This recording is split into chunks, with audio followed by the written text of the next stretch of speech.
Good morning. In the previous session, we spoke about vector algebra, the basics of vector algebra.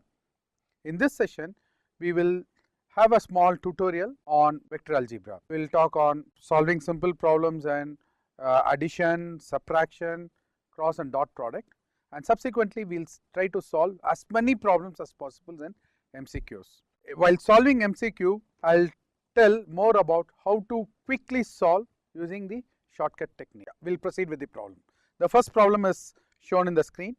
You are supposed to find the cross product between P, which is 2i plus 4j minus 8k, and Q vector, which is 8i plus 6j plus 3k. So the vectors are denoted in the, I have already done this problem, so I am just projecting it.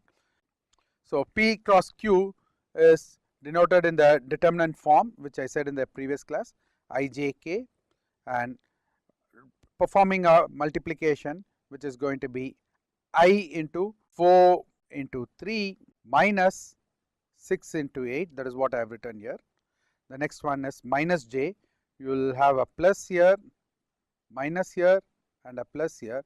So minus j into 2 into 3 minus of minus 8 into 6 plus k into 2 into 6 minus 8 into 4.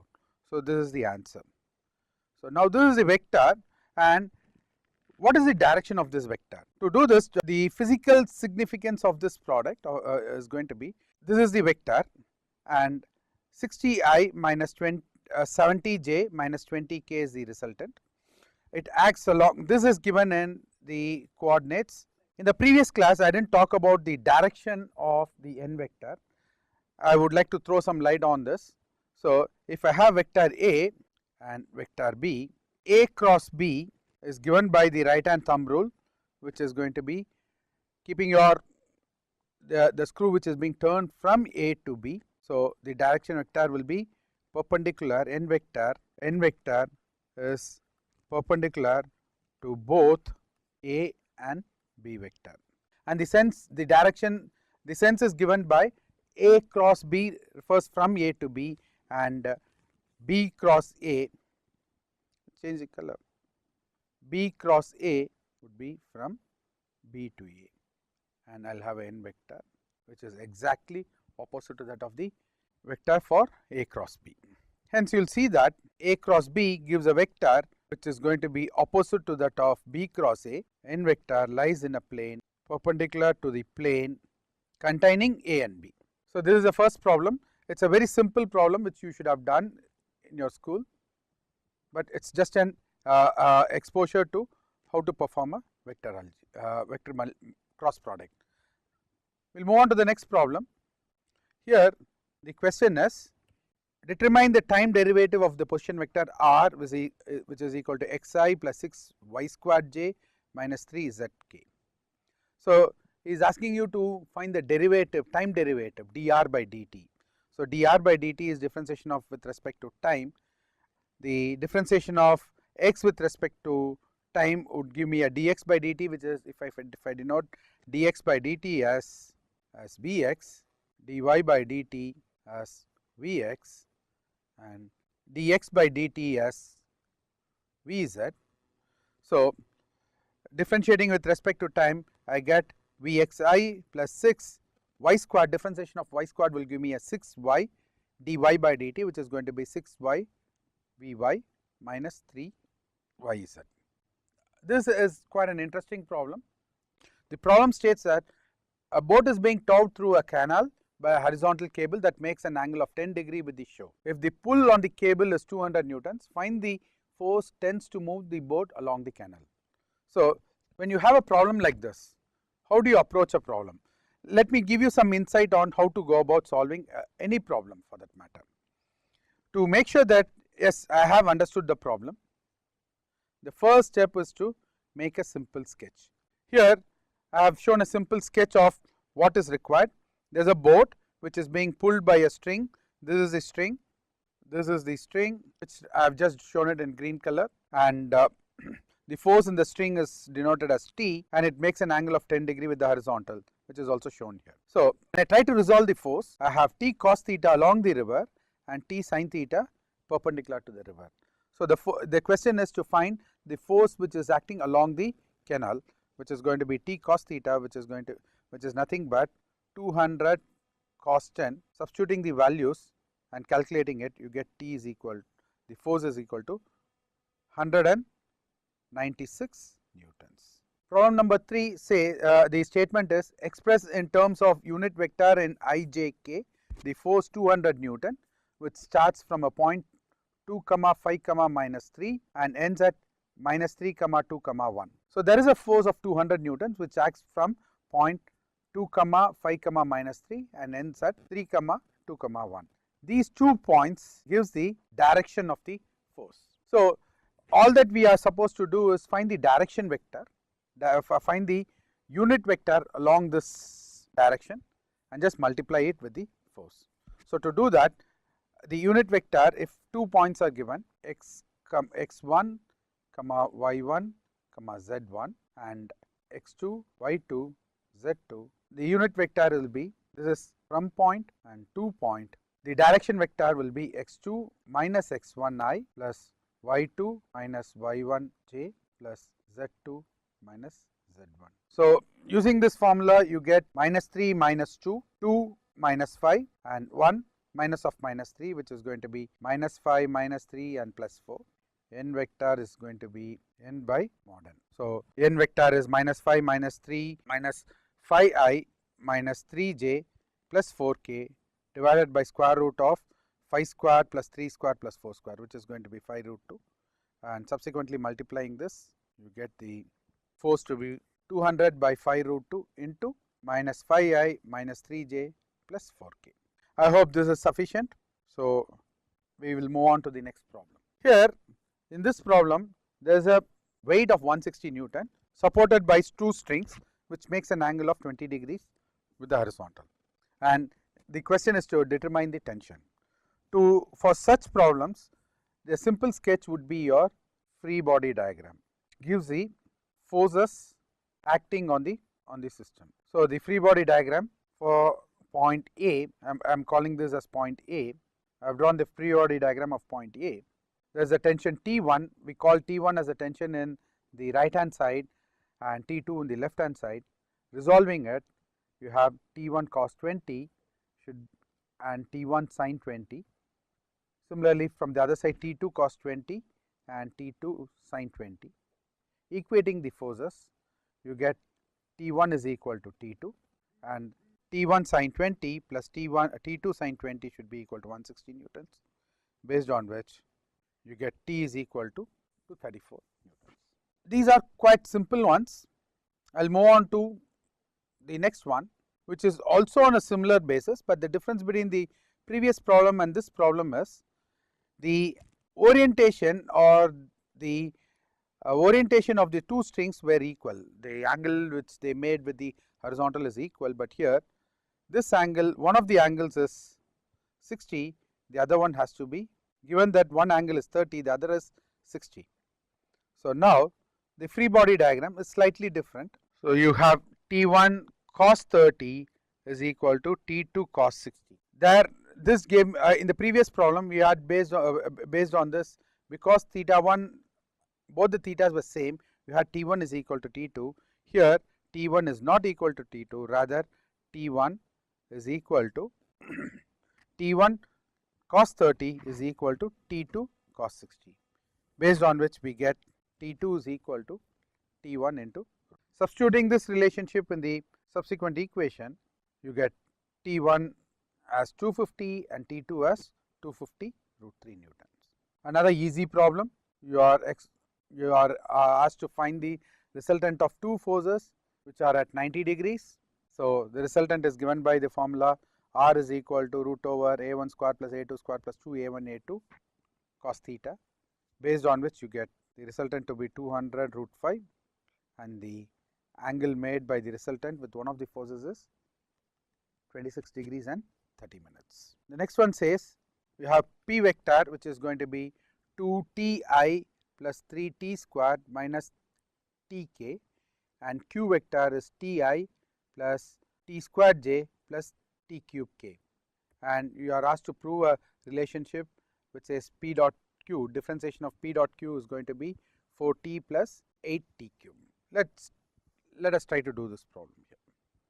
P vector is 2ti plus 3t squared j minus tk, and q vector is ti plus t squared j. P dot q is going to be 2t into ti, so you will get a 2t squared plus 3t squared, and this would give me a 3t power 4 minus power 4. So end of the day you get 2t squared plus 2t power 4 is p dot q. D of p dot q by dt is going to be equal to, differentiation of this with respect to time would give me a 4t plus 8t cube. We will move on to the next problem. He says p is equal to I minus 3j plus pk. So let me write down p is equal to I minus 3j plus pk, q is equal to 4i minus k. Says that the dot product p dot q is 14, so which is going to be 4. This I can also write as 0j. So this term goes off, minus 4i into 4i is 4, and pk minus pk is minus p. So 14 is equal to 4 minus p minus 10 units. Having seen some subjective problems, some statement problems, we will look into MCQs. In solving MCQs, you need to use all your knowledge and skills which you have acquired in solving the subjective problems. Let us look at the first question. It says the minimum number of unequal forces whose sum can be equal to 0. One thing you should know is, when you do an MCQ, you should read the question thoroughly. You should understand each and every word. If possible, convert the statement into a simple sketch and try to take it up. Here it says it is unequal forces. This is a catch in the problem. If they are equal forces, if I have 5 Newton force acting in this along the positive x and 5 Newton in the minus positive x, will give me a resultant as 0. But here it is an unequal force. You will see, when there are forces are unequal, you will always have a resultant. Invariably you will have a resultant. So if I have a vector A and a vector B, at whatever be the orientation, you will have a resultant R. So I need to have a third vector in the direction of R, opposite to the direction of R rather, so that the net force will be 0. So I need to have a third vector which acts like this, R with a minus R. So the answer is 3. You need a minimum of 3 forces. We will move on to the next question. I hope this explanation is clear. The next question says, of the following pairs, which one cannot be added to give a resultant of 2 newtons? If you remember, in my lecture I said the sum of 2 vectors will be in a range which is going to be between a plus b, lie between and a minus b. So we will use this concept to solve this problem. So I need to have a resultant of 2 Newton. Looking at it, when I add 1 plus 1 will give me a 2, which means that it is fine. You add 1 plus 3, it is 4, and 3 minus 1 is going to be 2. So this one also gives me a resultant which is going to be 2. You add this, you will have 2 minus 1, and which is going to be 1, and the other one is 2 plus 1, which is going to be 3. So the range is between 3 and 1. For some value of some orientation of 1 and 2, you will get a 2. So this will also give you an answer 2. Looking at this, the last one, the minimum I will get is 4 minus 1, which is going to be 3, and the maximum is 4 plus 1, which is going to be 5.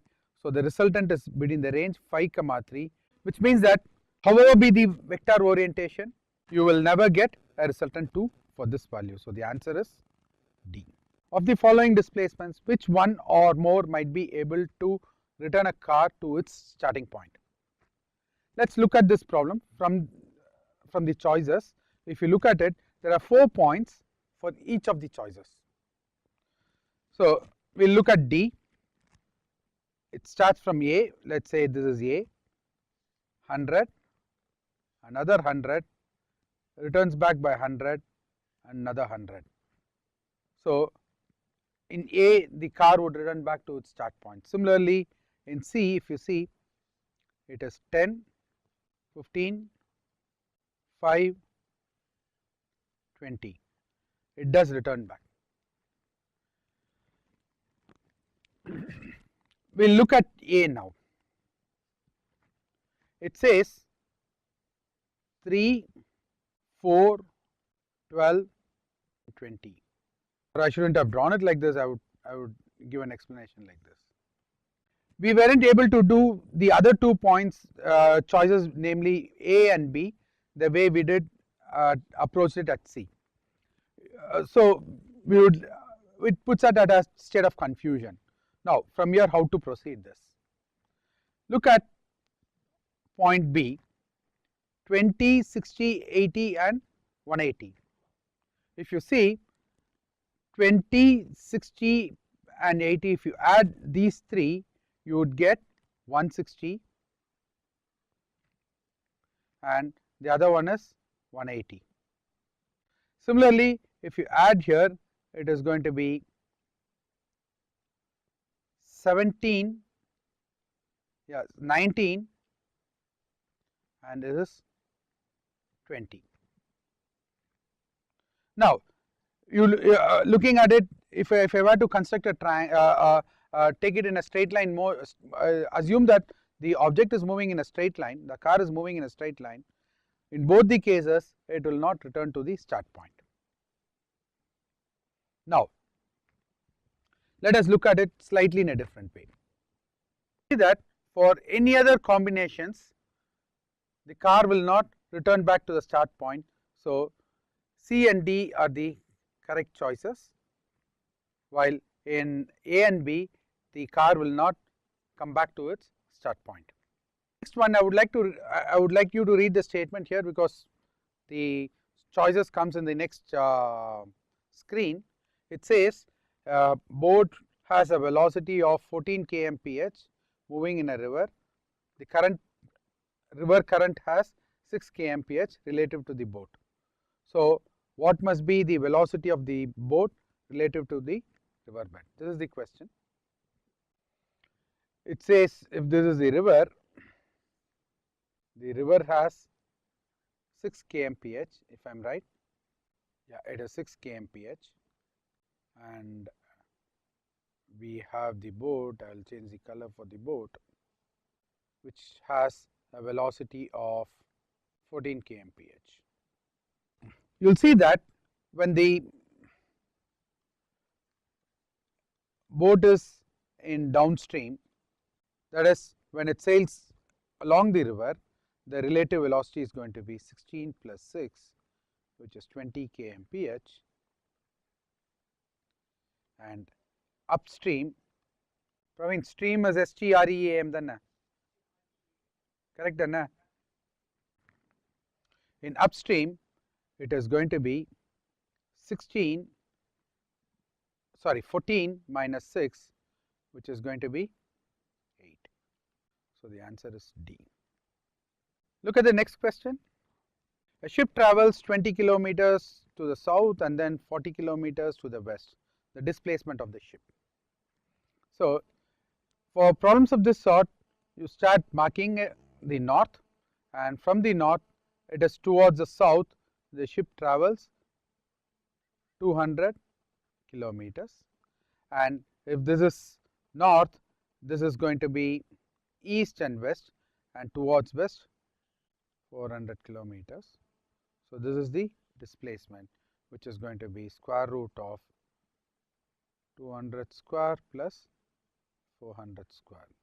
200 square plus 400 square would be approximately 450, and we say it is towards the west. So this is towards west, which is going to be 63 degree, which is going to be tan inverse of theta will be tan inverse of 400 by 200. So this is the right choice. Look at the next question. You have a conveyor belt with a velocity of 4 meters per second at an angle of 60 degrees. What is the vertical component of this velocity? So I have a belt which moves up. This angle is 40 degree and the velocity in this direction is 4 meter per second. So resolving it, you have 4 sine 40, 4 cos 40. Sine 40 is approximately 0.6. We take it as sine 37 is 0.6. So we approximate it to be 0.6. 0.6 into 4 is roughly around 2.4, or the closest answer is this. We'll move on to the next problem. Object is acted upon by two forces 20 Newton each. The angle between them is 120. The resultant is. Here I would like to give some more information on this. If I have two forces F and F at 90 degree, the resultant is going to be equal to root 2F. These are some quick references which a student is expected to know, so that solving problem becomes very easy. And the resultant, as I said, it is going to bisect, which is making an angle 45 degree. The other one is, if it is F and F at an angle of 60 degree, it will be root 3F. Similarly, if the angle is going to be 120 degree, you will see that the resultant is going to be F itself, making an angle 60 degree. So the answer is quick, you can make. Otherwise, very systematic way of doing this will be square root of 20 square plus 20 square plus 2 into 20 into 20 cos 120. Cos 120 is minus half, so you get, for these three orientations, a student is expected to know so that he can quickly attempt workout problems. We'll move on to the next one. It says two vectors A and B are such that A plus B is C and A squared plus B squared plus is equal to C squared. If theta is the angle between one of them, what is the correct statement? What is the value of theta? That is what he is asking here. He says A vector plus B vector C vector, and he also goes and says A squared plus B squared plus C squared. This condition will be satisfied only when angle between A and B is pi by 2. It's actually, this is Pythagoras theorem, so theta is pi by 2. See, in a competitive exam, they expect you would expect questions of this sort, quick, because the time given to solve this question is very less, and immediate recollection of the concepts is very important. Look at the next one. P vector is AI plus AJ plus 3K. Q vector is AI minus 2J minus K. He says P and Q are perpendicular. Cut பண்ணிக்கலாம்ல. Sorry ன்னு சொன்ன பாருங்க. The statement is P is perpendicular to Q. If P is perpendicular to Q, then P dot Q should be equal to 0, because mod P mod Q cos 90 is 0. So A squared minus 2A minus 3 is 0. Solving this, a quick factorization of this would give me A squared minus 2A plus 1 minus 1 minus 3 is 0. This term is going to be A minus 1 the whole square minus 2 squared is 0, or rather I will use this side, or no, I will write it here itself. A minus 3 into A plus 1 is 0. So the answer is D. We will move on to the next one.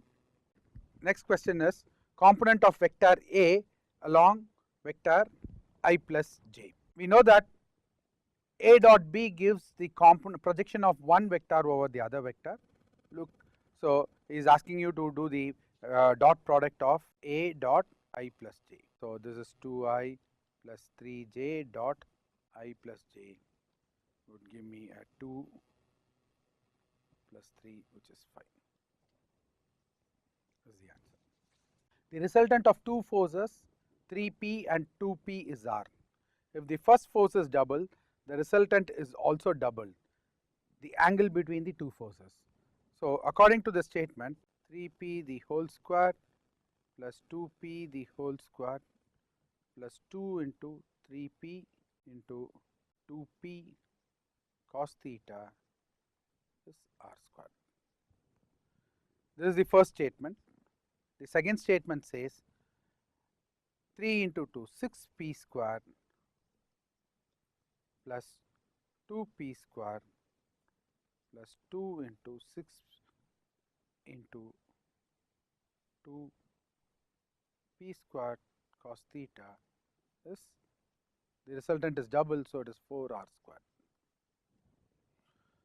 So equating these two, we get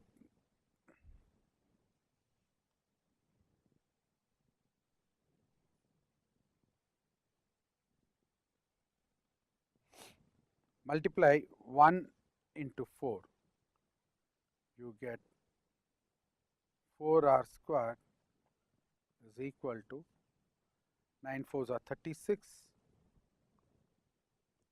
p square plus 4 into 4 16 p square plus 12 4s are 48 p square cos theta, and the other one is 4r square is 6 6 is 36 p square plus 4p square plus 6 4s are 24 p square cos theta. Subtracting, multiplying with minus 1 and adding it, you get 0. This gets cancelled out. 16 minus 4 p square plus 24 is cos theta.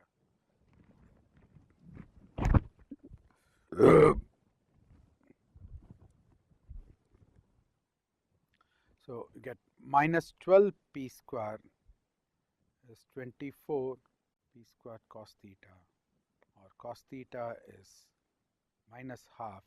This is another problem. Three vectors satisfy a relationship. A dot B is 0 and A dot C is 0.